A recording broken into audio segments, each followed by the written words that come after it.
Welcome to Grilling to Get Away, the podcast for backyard grillers who want to escape the everyday and fire up the flavor.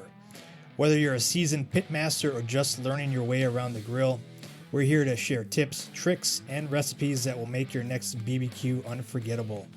We'll talk meats, marinades, and even some mouth-watering sides.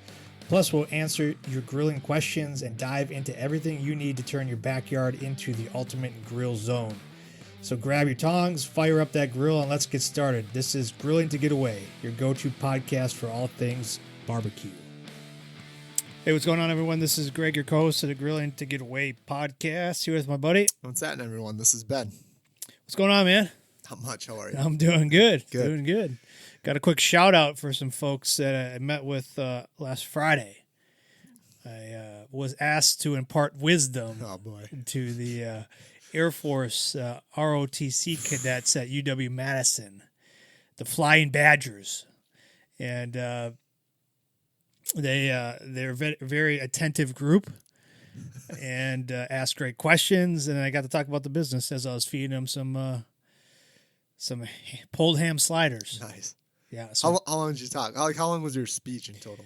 I don't know. I wasn't really looking at the time, but 30, 40 minutes I was up there talking. So went through kind of my Memorial Day kind of speech a little bit, kind of gave a little background, and then went into my background in combat. So that was kind of the ask, was I talk about kind of leadership examples in combat, good, bad, that kind of stuff. So definitely shared my experiences, shared some stuff with about the folks that I served with. And then I got to talk with the kids, man. I'll tell you what, Ben, the more I'm hanging around these young kids, the older I feel. Yeah.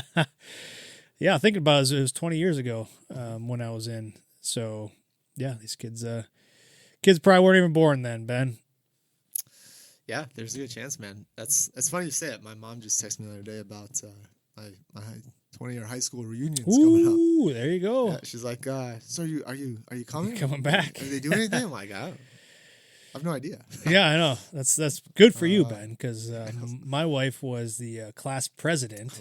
I don't know how you did that. So she was part of the planning of like the reunions and stuff, but now she's kind of passing that off to other people that are a little bit more enthusiastic about that kind of stuff. So since she was the planner about, did you have to go?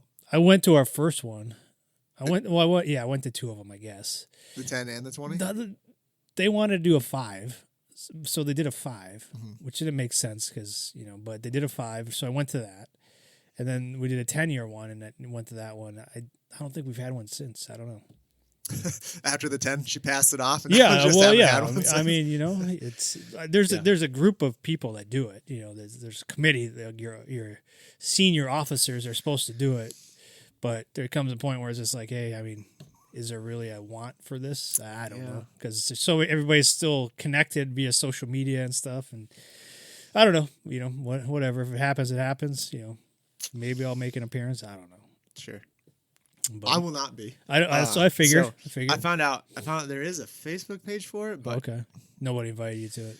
You know how I feel about Facebook anyway. Yeah, so I know. I'm okay with it. I probably won't be joining that Facebook group either. Okay. So, yeah, dude. It was. You talk about getting older and stuff. My daughter made a comment. Literally just yesterday or the day before about something about Dad's almost 40. Like, you watch him. Watch him. My God. I feel like I'm 30. I'm a fresh 38. Not even close to 40 yet. I still got time. Get out of here. Peacock, you gotta let me fly. Grounded. You're grounded. Go to your room. Go to your room. Yeah. But I did the pulled ham for them, and they ate it up. It was good. Yeah, free food. Delicious. Yeah, of course. That's what I said. If you feed them, you have customers for life. Yeah. But I did. I want to talk about like the pulled ham, but before that, we've talked a lot about like events and stuff in the past. We talked about Cinco de Mayo. We talked about Easter. We talked about the Super Bowl. One thing I didn't even think about talking about, the Derby. The Derby. Yep. Yeah. Yeah.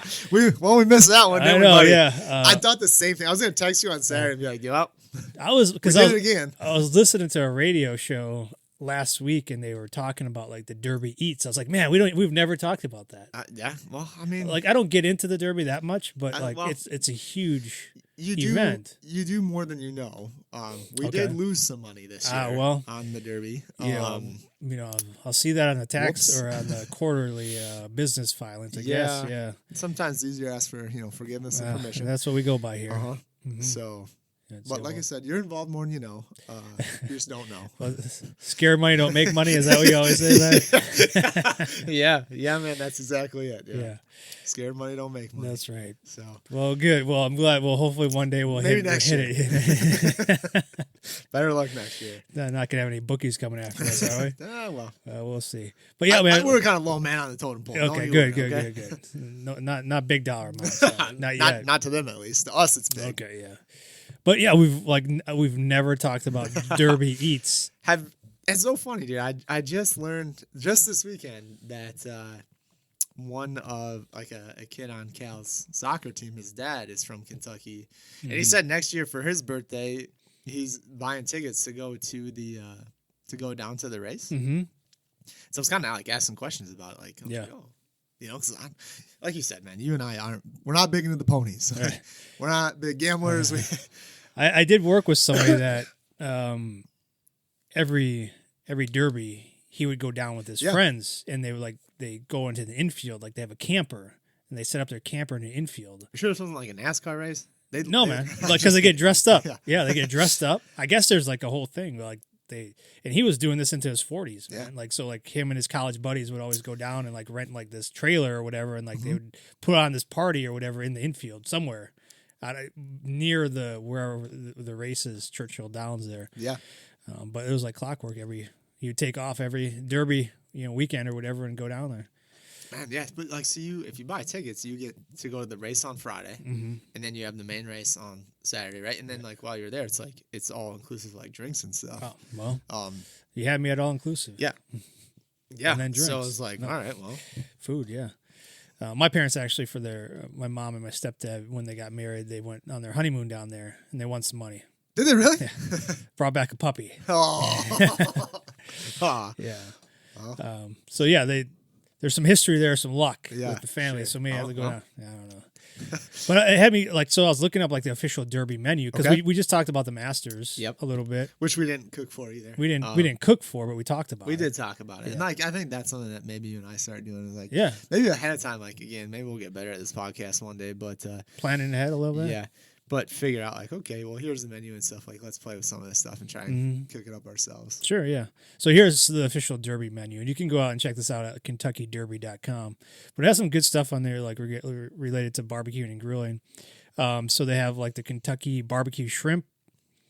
They have a honey bourbon grilled chicken with roasted peach chutney. Ooh, okay. Yeah.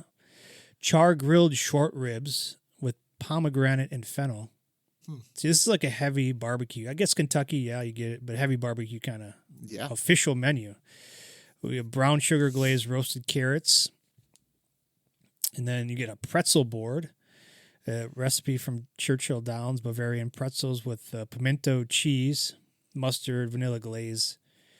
Some good stuff here, man. So they got assorted vegetables and dips, the salads and stuff like that. There's like 3 pages of official. But here we go. So grilled beef tips with Kentucky peppercorn sauce. Delicious. Yeah. Old Forester, the whiskey, butter shrimp and orzo.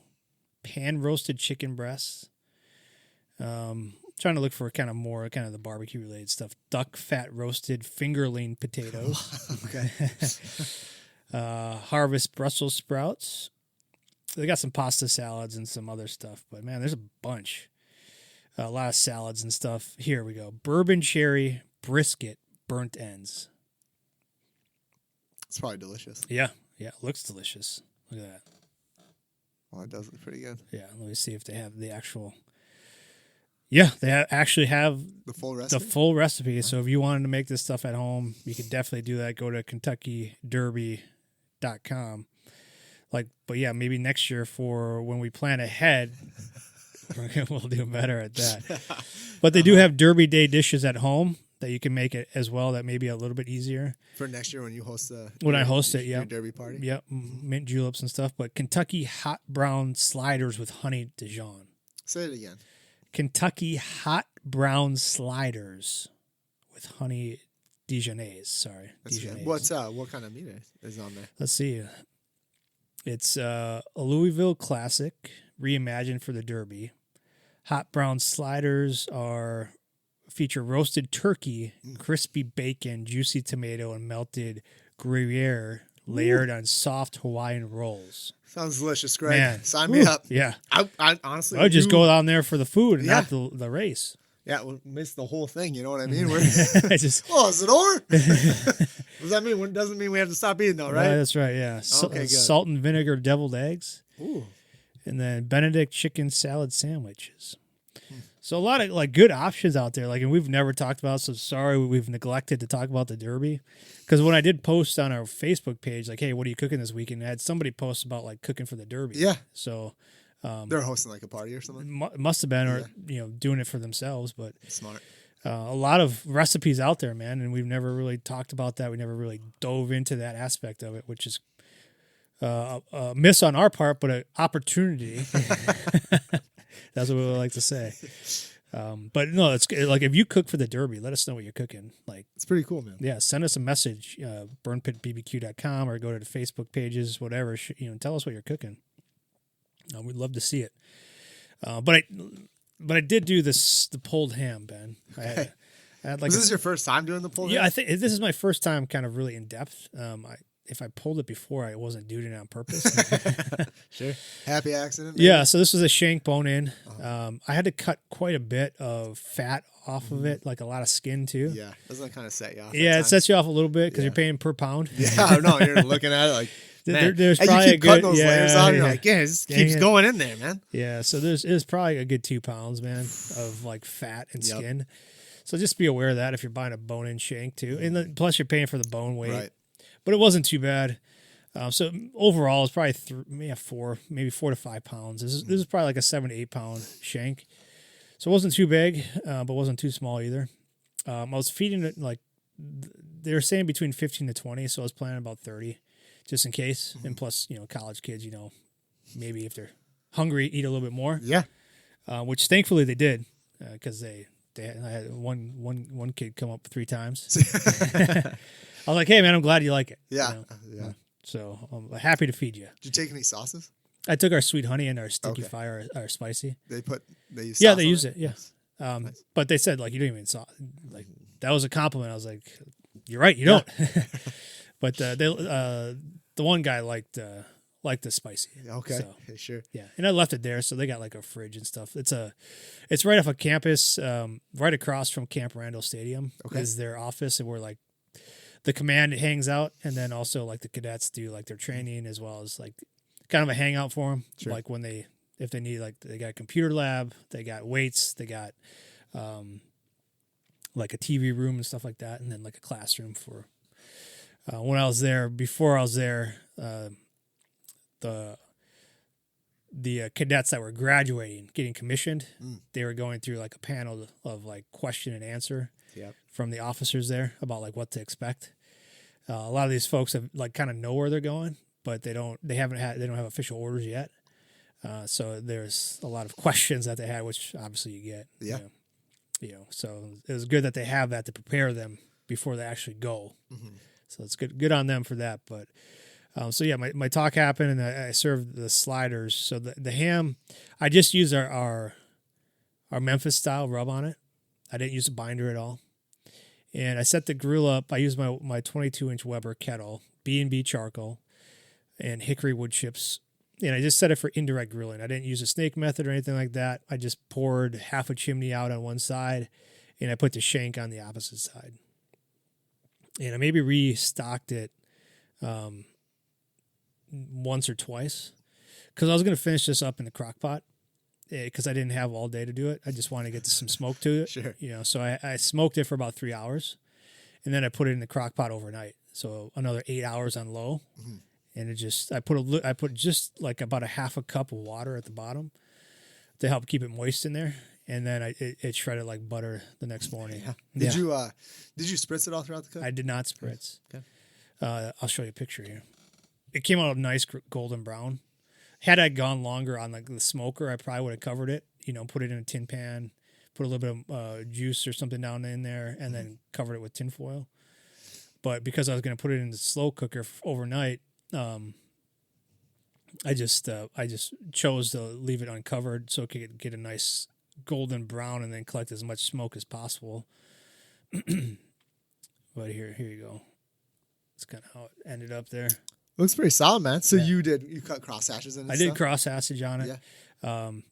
Because it left just a little bit of fat on there, and I want to get some of that rub down in there too. So yeah, all the way around, and it was a great cook, man. Like one of those low and slow ones where there was not too much pressure on me to do it, like because I knew I was gonna be finishing it inside on the slow cooker, and it wasn't until like the next day. So you were doing it the day before. Yeah, I did it the day before because I had to be out in Madison, and it's about an hour and a half, 2 hour drive. At about 10 o'clock, 9:30ish. And so how I transported it, because it was still really warm, because I left it intact until the morning, and then I pulled the bones out and I shredded it, and I just put it back in there.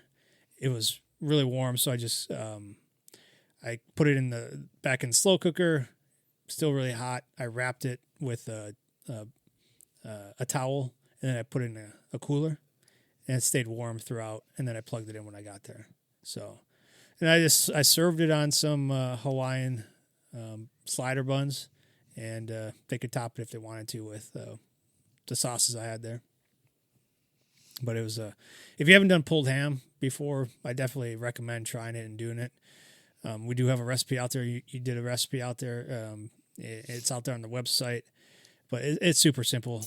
Low and slow. Get it to like 203-ish, 205. Let it rest for a little bit, and then shred it up. What made you choose not to do a binder? I don't know, man. The rub was sticking well without it, so just chose not to do it. Okay. Let it sweat a little bit before I put the binder on, or before I put the rub on. Just like sit out. Yeah, let it sit out a little bit. So after I shaved off like the skin and the fat around it, I just did the cross hatches, let it sit a little bit, and then I let it sweat just a bit, and then bam, put some of the rub on there. Did you rub it down pretty good? Like, did it have a kind of a bark to it? Yeah, or not much. I rubbed it down pretty good. Yeah, okay. It was a nice bark on it, and then once, even when I put it in the slow cooker, I didn't touch it until the next morning, so I could look at it and see like it was a nice color. Yeah, nice golden brown with a little bit of crust on there. Turned out great. I had like one girl come up to me and she said like, I usually don't eat ham, but this is delicious. So I was like, hey, that's great. I appreciate that. Yeah. Thank you for the feedback. Yeah. And I just used the pop smoke, man, and that was it. So easy cook, but man, it's super flavorful. If you haven't done it before, try it out. That's my story. I didn't have any leftovers to bring home. No. That's always a good sign. It is a good sign that they come back for more too. Mm-hmm. They could be desperate and broke, or it could be good. All the maybe above, a combination. It's beggars can't be choosers. That's right. So. And it gave me an opportunity, man. Like brought me back to why we started this thing. To have a conversation around like a meal and stuff. So like, as I was serving it, plate at a time. I had 5 to 10 people around me, and we were just talking. Talking about my service, talking about the business a lot. Like they had a lot of good questions about the business. Because a lot of them are kind of thinking ahead too. Like, what if I wanted to start a business? What would you recommend? And asking me about like how we got started and what we're doing now and how we're challenges and all that kind of stuff. So it was probably a good 30 to 45 minutes after I was done with my presentation that I got to hang out and just talk with the people that were the cadets there. Mm-hmm. So it was good. It was a good time, and it kind of brought me back to kind of why we started it again, like to have good conversations around a meal. And not feeling rushed. I didn't feel pressure to get out of there. The cadets, it was a Friday, so no classes really, and their semester was winding down too. I believe it was their last session before like the summer commences or whatever. So yeah, overall positive experience. Appreciate the Flying Badgers for bringing me out there to talk. and we'll see if they do it again. You'll find this funny, Ben. So they had to find a space on campus or near campus. So their building is an old bank. Oh, really? Yeah. Poor bastards. So they had to like put in like new walls. And, so like my buddy Scott, who's the commander there, his office is like the bank manager's like office, you know. Yeah. And like I was walking out, I was like, is that the vault? Yeah, it is. This house has a vault in there. They got a vault in there. I was like, hey, yeah. what do you keep in the vault? He's like, yeah, our uniforms. Can't tell you. Yeah. It's classified. Yeah, so Classified. I was like, oh, that's pretty cool. Yeah, our uniforms. Yeah. I will say this, man. So it brought me back a little bit too. Like, so I was talking to my buddy Scott beforehand, and I was coming in there expecting maybe like some uniforms and stuff, but because of stuff that's been happening, especially on the college campuses, like they don't make their cadets wear their uniforms because of fear of these lone wolf attacks, standing out, as well as on campus, maybe some more kind of liberal leaning campuses where they don't necessarily want you on their campus and stuff. They have to keep kind of a low profile, which I thought was a little sad. But I understand where they're coming from. They got to keep their cadets safe. And he mentioned too, like there'll be times where he'll get to the office in the morning, like, and somebody's wrote like stuff on chalk, like right in front of their offices about not wanting them there, or stuff that's going on in the world. Make peace, not war, that kind of stuff. So I was like, just gave me a little bit more of appreciation for what some of those cadets and some of those folks on college campuses go through that we don't really think about. So just wanted to make a point of that as well. But otherwise, great experience, great kids, future's bright, man. I appreciate what those kids do, and they're volunteering to do this in a time where it's not easy to do that. So I appreciate that. We had talked to a girl who was she was a cadet with them, right? At the fishing show. Oh yeah. She was part of the Madison fishing team. Yeah. But she wasn't there at this one. Ah, okay. Yeah, she must be underclassmen. This was kind of a little bit more upper class. Mm-hmm. One's getting ready to move on. He said they got about 80 cadets there. So it's a pretty good number. Man. Yeah, it's decent size. Yeah. This is Air Force. So. But thanks again. Appreciate it. Did you get a chance to get out and grill it all over the week? Dude, just real quick, man. Yeah, what'd you get? Nothing crazy. Just I grabbed some bone-in chicken thighs again. Yeah. Classic. Yeah. It was, dude. It was a week. It was a week. My wife was in Florida. Did she get a chance to get any Miami or like Florida-esque barbecue down there? No barbecue, I don't think. One day she had like a burger, but nothing really barbecue-y. But no, man, like, so she was gone. She flew out like real early, like Friday morning. Like she left her house around 2 a.m. to get to the airport and stuff. Oh, yeah. She didn't get back till like Sunday night. Like her flight got pushed back, so she didn't get home until about 2 a.m. like Monday morning. So, yes, she was gone. My son, like, we were supposed to have Friday night open, and then all of a sudden, like on Wednesday or Thursday, like they added a practice. No. That's what you're gonna say. Not available. I was like, man. It was like an open play for him to get used to like playing like non. Sure. They move up next year and stuff. So it was like, God. So I was like, we're just hanging out. Like, yeah, sure, I'll take you. Bring the grill with you. I know. Well, dude, it's flipping freezing. Like that's right. On the drive up, it was snowing. That's like, right. There were flakes in the air and stuff. Yeah, I was driving home from Oak Creek, and I was like, it was like 42 degrees. I was like, why is it snowing right now? Yeah. I was like, look at this, man. This is crazy. Yeah. Yeah, dude. So that was kind of wild. So I wasn't too mad about it. I usually I'll kind of go and walk around. Yeah. During their practice times and kind of get out, but like I was like, I'm staying in the car. I'll watch you from in here, buddy. Put your hat on. And so then my daughter was having a sleepover, and then she was doing some like a volleyball camp on Saturday. I didn't know about volleyball camp. Yeah, I don't know. This is new. Yeah, and then my son had 2 games Saturday morning, so we woke up early, drove up, did that, came back, got my daughter from her friend's house after the camp was over and everything, and then she had a game like Saturday night at like 6:00. And then on Sunday, they both had games. But luckily, I mean, they were pretty close, like back-to-back almost. A little bit of a gap. But then, like, her game started at like 1:30, so we were home kind of by like 3 or 4. So I took out the chicken like in the morning, and I was like, all right, cool. I'll cook this up tonight when we get home. Sure. So just regular, hot and fast. I kind of did like a little bit of a combo, man. I let it ride for a good like half hour, just let it smoke and stuff, and then indirect threw it over the coals. Yeah. Okay. Yep. Nice. Weber kettle. Yep. Yeah, dude. Yeah. Like solid cook, man. I don't know. Chicken thighs are great. Yep. They're great. They got enough kind of fat in them and stuff. Like I'll cut it like a good amount off, and like I mentioned in the past, I cut the skin off on mine. You know, I honestly this time I did kind of think about leaving the skin on, and kind of spraying it so it like kind of crisp up a touch. Yeah. I was like, nah, I don't. I'm just gonna go. Yeah. Like let's just cut it off. So I watched this video from Malcolm Reed not too long ago, and he did some chicken thighs, and he cut the skin off and then put it back on. He's doing kind of like the competition style. Yeah. They looked beautiful, man. They had beautiful red color and stuff. Like, and he sprayed them. He does a nice job. Yeah. He does a great. Yeah, obviously. I mean, he's right. Yeah. He's he's a fantastic griller and cook and everything. And yeah, they looked great. So I was like, maybe I'll leave them on. I'm like, nah. Let's just do this and get on with it. So simple, easy cook, man. Like in total, maybe hour and a half. Sure. Like I would have loved to have been out there all day, trust me, but it wasn't in the cards. So that's all right.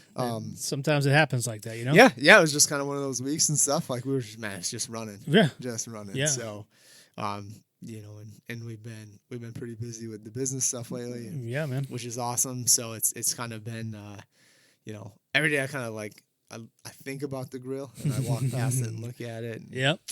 Kind of, maybe I might touch it, pat it down, like, soon, buddy. Yeah, I know. I'll be back soon. Just give me some time. So, yeah. But yeah, we've got some plans hopefully this weekend. My daughter's in another tournament up in kind of Neenah area. But I think for Mother's Day, we're going to do some smash burgers. We're going to do probably like a grilled salad again. Okay. And maybe like a couple of heads of broccoli. And then, what else did she say? I don't know. Maybe some might try doing some like tater tots or French fries out there or something. Yeah. That sounds delicious. Yeah. Yeah. It's a good time to get after it. Oh, it's great. Yeah. Yeah. So hopefully we'll be home around like 5-ish, and then plenty of time to break out the grill. Absolutely. Go kind of hot and fast on some of that stuff. So yeah, it's good. Well, I got a chuck roll smoking right now, doing some shredded beef tacos for tonight. Maybe we'll talk about that next week, possibly. And then we got some brats. My wife picked up some brats and hot dogs, so we'll probably do that later on this week. Looking forward to that, man. I've been getting an itch for some brats. We've been going to a lot of baseball tournaments and games and stuff. You know what I mean? Yeah. And you bring your little grill? No, we didn't. I went to the Brewers game last week with Crosby. Did you really? Yeah, we went to the game. Last game, I think it was against the Pirates at home, and it was just kind of on a whim, him and me going. So we got some tickets for cheap, and we didn't plan ahead really. It was just kind of like, we're gonna go tomorrow. We'll get something at the stadium. So I grabbed a bratwurst from there. Okay. I had to get one, and then he got some chicken tenders and some fries. No. Classic. $30? Yeah, don't get me started. Okay, sorry. Got to remember to go on a $1 hot dog day again. Yeah, no kidding. The lines were crazy. It's the best, man. How many did like 20,000 hot dogs or something? Maybe 4. That's a lot. That was crazy. But they got something new there, man. So they got the supper club that we've talked about. This is at AmFam Field for the Brewers.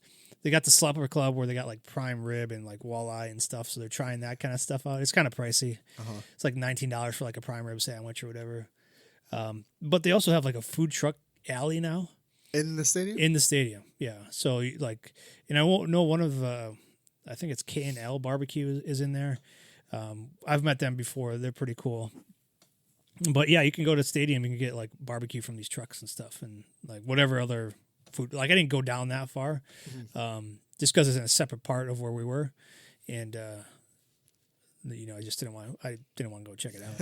So. But okay, you can see it. It's easy. It's like the 3rd Street Market Hall area there, inside the stadium. But yeah, they got a lot of different options this year, which is pretty cool. But yeah, we stuck with the classics. Mm-hmm. Mm-hmm. But yeah, looking forward to grilling up some brats and some hot dogs. Yeah, otherwise, I did some chicken thighs yesterday. Been crushing our Memphis style rub. Yeah, man, same. That's exactly what I did too. Mm-hmm. The cook was great. Like you said, even though it was kind of like fast, it still kind of pulled off the bone almost like the ribs do. Yeah.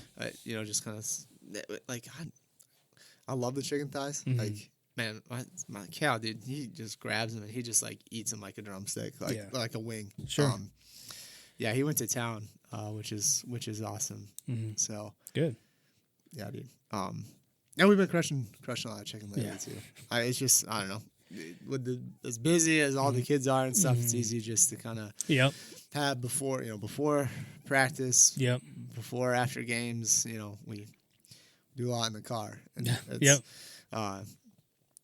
a lot better. Get them kind of ready. Get them understanding like the nutrition side and the protein side, and like why we eat this stuff versus stopping at like fast food chains on the way to practice or on the way home and stuff. Yeah, and, it's good. Mm-hmm. Good life lesson there. Yep. All right, man. Well, that's all I got for this week. Anything else? Anything else? Let's see, dude. We're starting to pick up here in May. Yeah. You'll be out, not this coming weekend, the following weekend. Yep. I'll be at Rosman's True Value in Muskego maybe I'll do some pulled ham sliders there too. Oh. I don't know, man. That was super easy and it was a hit. Mm-hmm. So maybe I'll do that. I don't know. I'm still kind of putting together. I got to connect with them to see what they're expecting out of me. Uh-huh. Hopefully not too much. Just kidding. I'm just kidding. I think Brandon knows you well enough. Yeah, to, you're right. Set the expectations. No, man, I'm going to come out there and we're going to crush it, man. Whatever I decide to do, it's going to be awesome. Sure. All right. And then the weekend, I think after that is Memorial Day. Yep. Greg. That's a big day. Yep. That's a solid. That's one that we. Solid cooking day. Yep. And we like to celebrate. It means a lot to us. And then the weekend after that, that gets us almost through flipping May already, but I'll be out up in Green Bay at the Resch Center at Meat Fest. So, so we'll be getting out there. Yeah, so starting to get out. If you're around, please come say hi. But we want to share that with everybody, knowing that this is where we'll be. Yeah, please stop by. Yeah. Yeah, and again, like if you are in Wisconsin, go stop by your local Walmart, pick up a bottle of our Memphis style or a garlic seasoning or both, in the spice aisle. Should be out there. You can go out to our website to check out what stores are closest to you on our store locator. But we appreciate everybody that's been out there and sharing and letting us know. Got a lot of pictures coming our way of people that have been out and buying it. So we really appreciate that, and more importantly, cooking with it. So that's awesome. We appreciate you using it and feeding the people that you love with it. So that's all I got, man. That's all I got. Easy enough. All right. Cheers. We'll talk to you later. Take it easy.